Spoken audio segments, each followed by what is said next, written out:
1,00,000 கோடி ரூபாய் ஊழல், அமலாக்கத்துறை கையில் சிக்கிய ஆதாரம், வசமாக சிக்கிய மொத்த திமுக கூடாரம்.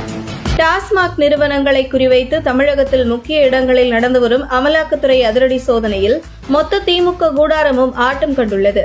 தமிழக அரசின் டாஸ்மாக் நிறுவனத்திற்கு 60% அதிகமான மது பாட்டில்களை சப்ளை செய்து வருவதில் 3 முக்கிய மதுபான ஆலையில் இருந்துதான் கொள்முதல் செய்யப்பட்டு வருகிறது. அதில் திமுக எம்பி ஜெகத் ரட்சகன் சொந்தமான அக்வாட் டிஸ்டிலரி, SN ஜெயமுருகனின் SNJ எனும் நிறுவனம் மற்றும் கால்ஸ் எனும் இந்த 3 நிறுவனங்களில் இருந்துதான் டாஸ்மாக் நிறுவனம் அதிக அளவில் கொள்முதல் செய்யப்பட்டு வருவதாக கூறப்படுகிறது. இந்த நிலையில் குறிப்பிட்ட இந்த 3 மது ஆலையையும் திமுகவினரின் கட்டுப்பாட்டில் உள்ள மது ஆலை என கூறப்படுகிறது.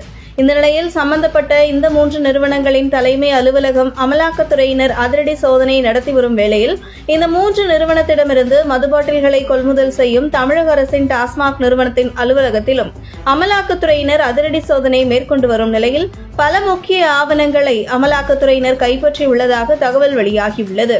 குறிப்பாக 3 முக்கிய மது ஆலையில் இருந்து கொள்முதல் செய்யப்படும் டாஸ்மாக் பாட்டில்களில் பெரும்பாலும் அரசு டாஸ்மாக் நிறுவனத்தின் கணக்கில் கொண்டு வராமல் தனியாக அரசு ஸ்டிக்கரை ஒட்டி மது கடைகளுக்கு சப்ளை செய்து மது விற்பனை செய்து வருவதாகவும், மேலும் அப்படி விற்கப்படும் மதுவின் வருமானம் அரசுக்கு வராமல் மிகப்பெரிய இழப்பு அரசுக்கு ஏற்பட்டு வருவதாக நீண்ட நாட்களாக குற்றச்சாட்டுகள் இருந்து வருகிறது. அமலாக்கத்துறை சோதனை நடத்தி வரும் திமுக எம்பி ஜெகத் ரட்சகனுக்கு சொந்தமான அக்வாட் டிஸ்டிலரி, SN ஜெயமுருகரின் SNJ எனும் நிறுவனம் மற்றும் கால்ஸ் போன்ற 3 நிறுவனத்திடமிருந்து கொள்முதல் செய்யப்படும் மது பாட்டில்களில் 50% மது பாட்டில்கள் மட்டுமே அரசு டாஸ்மாக் நிறுவனம் மூலம் கொள்முதல் செய்யப்படுவதாக கணக்கு காட்டப்பட்டு மீதம் 50% மது பாட்டில்களில் டாஸ்மாக் பாட்டில்கள் போல ஸ்டிக்கர் ஒட்டி நேரடியாக டாஸ்மாக் கடைகளில் விற்கப்பட்டு வருவதாக குற்றச்சாட்டு எழுந்துள்ளது.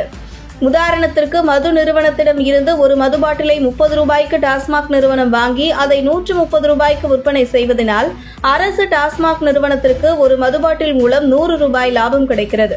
அதே பாட்டிலை 30 ரூபாய்க்கு அந்த மது தயாரிப்பு நிறுவனத்திடம் இருந்து வாங்கி டாஸ்மாக் டேட்டா பேஸில் ஏற்றாமல் டாஸ்மாக் கடைகளில் வைத்து 130 ரூபாய்க்கு விற்பதால் 100 ரூபாய் லாபம் கிடைக்கும் அரசாங்கத்திற்கு போகாது. இது டாஸ்மாக் கடைகளுக்கு மது பாட்டில்களை அனுப்பும் டாஸ்மாக் அலுவலகத்திற்கும் மது தயாரிக்கும் நிறுவனங்களுக்கும் இடையிலான போடப்படும் கள்ள ஒப்பந்தம் என கூறப்படுகிறது.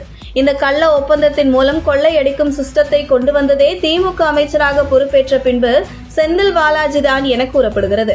கிட்டத்தட்ட டாஸ்மாக் நிறுவனத்திற்கு ஆண்டுக்கு 45,000 கோடி ரூபாய் வருமானம் கிடைக்கிறது என்றால் அதே அளவு வருமானம் ஊழல் செய்யப்பட்டு வருவதாக கூறப்படுகிறது.